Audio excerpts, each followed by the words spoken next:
नमस्कार, मैं हूँ देवेंद्र सैनी और आज की इस वीडियो में आपका स्वागत है। आज हम क्लास 10th की इंग्लिश की बुक फर्स्ट फ्लाइट का लेसन नंबर फर्स्ट, जिसका नाम है अ लेटर टू गॉड, की हिंदी समरी समझने वाले हैं। और इस लेसन के जो राइटर हैं वो हैं G.L. फेंटेस। तो चलिए हम इस लेसन की हिंदी समरी समझते हैं। ये स्टोरी एक गरीब किसान जिसका नाम था लेंचो, जो कि बहुत मेहनती था, उसकी कहानी है ये ऊंची घाटी पर अपने परिवार के साथ रहता था। ये मकान पूरी घाटी में अकेला था और उस घाटी से नदी व मक्के की फसल, जिसके ऊपर फूल देखे जा सकते थे, जो कि एक अच्छी फसल के संकेत थे। और वह चाहता था इस फसल को बढ़िया मूसलाधार वर्षा हो जाए। यदि मूसलाधार नहीं भी हो तो कम से कम बौछार तो उसके ऊपर आ जाए, जिससे वो अच्छी फसल हो जाए।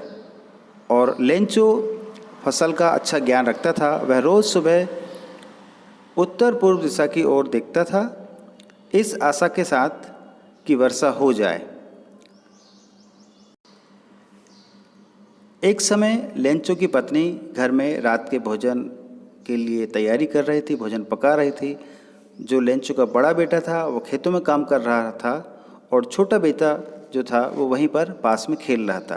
तभी लेंचो की पत्नी सभी को भोजन के लिए बुलाती है और अचानक उत्तर पूर्व दिशा में एक विशालकाय बादल आते हैं और तेज़ हवा चलना शुरू हो जाती है और फिर बूंदाबांदी शुरू हो जाती है।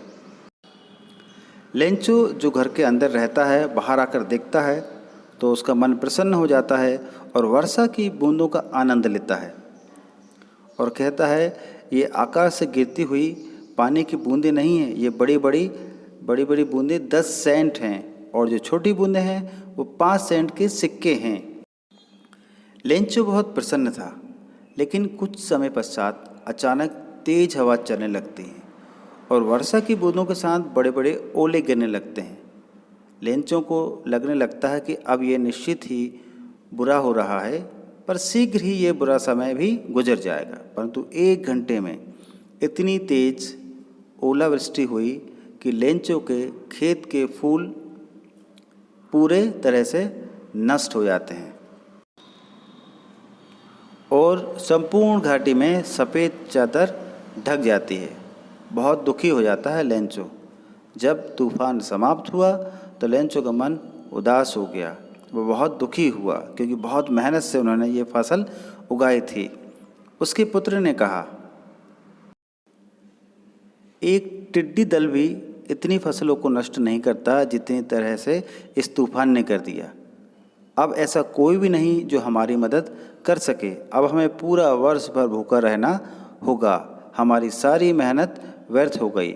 और वो पूरा परिवार दुखी हो गया। लेकिन लेंचो कहता है कि हमें घबराना नहीं चाहिए और ईश्वर पर भरोसा रखना चाहिए, क्योंकि ईश्वर किसी को भी भूखा नहीं रखता। लेंचो रात भर इसी आशा से सोचता रहता है कि ईश्वर उसकी मदद करेंगे।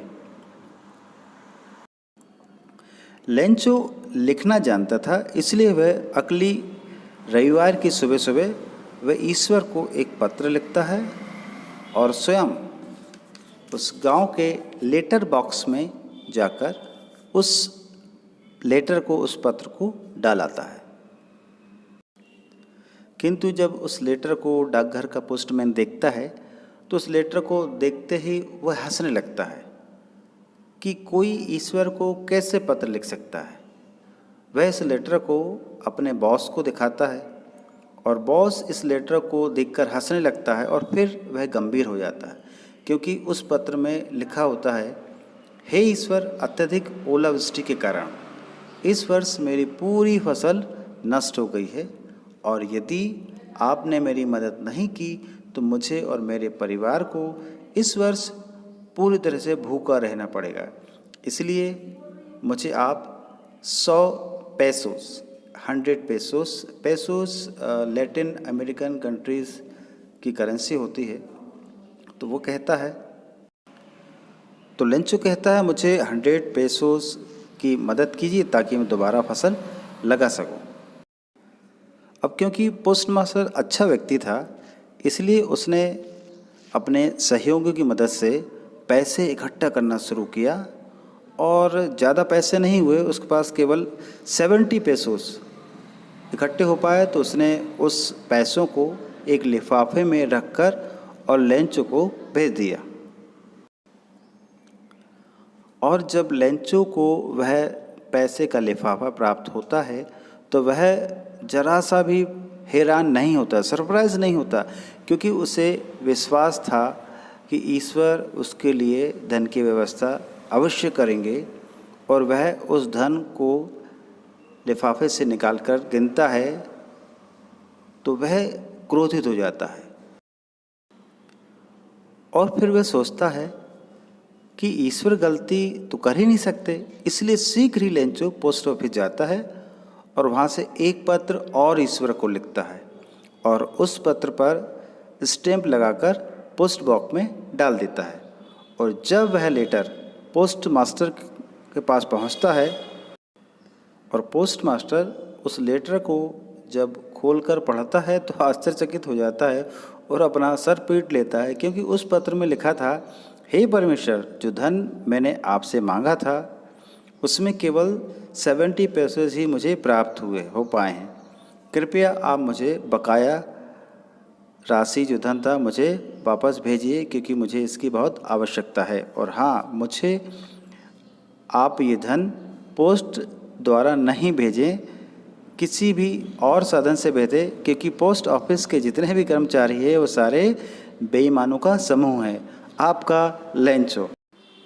तो इस प्रकार हमने ये लेसन नंबर 1 के हिंदी समरी की वीडियो पसंद आए तो लाइक, शेयर और कमेंट जरूर करें। Thank you.